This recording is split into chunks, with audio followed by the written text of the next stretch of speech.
Hello மக்களே, நானும் ஜிம்முக்கு போகிறேன்னு சொல்லிட்டு அங்கே கொடுக்குற ஒர்க் அவுட்டை கொடுக்குற டைமில் அவங்க சொல்கிற இன்ஸ்ட்ரக்ஷனை கேட்டு எதுவும் செய்யாமல் ஜிம்முக்கு போகிறேன்னு சொல்கிறதுல ஒரு பிரயோஜனமும் இல்லைங்க.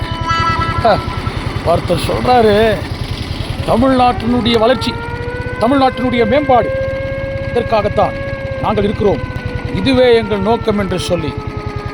இதை பாருங்க, ஆல்ரெடி தமிழ்நாட்டினுடைய வளர்ச்சிக்காக பாடுபடுற செய்யக்கூடிய ஆட்கள் இருக்கிறாங்க.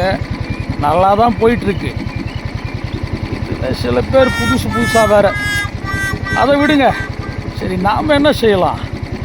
சர்வ வல்ல தேவனிடத்தில் போய் முழங்காறு படிக்கிட்டு நம்ம தமிழகத்தினுடைய நன்மைக்காக, சமாதானத்துக்காக ஜெபிப்போங்க.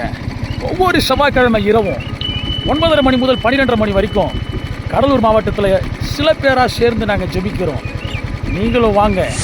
இந்த பட்டணத்திற்கு, தமிழகத்திற்கு, இந்திய தேசத்திற்கு சமாதானம் வரும்படி, தேவன் நன்மை செய்யும்படி சேர்ந்து ஜெபிப்போம். நிச்சயமாக தமிழகம், இந்திய தேசம் ஆசீர்வதிக்கப்படும்.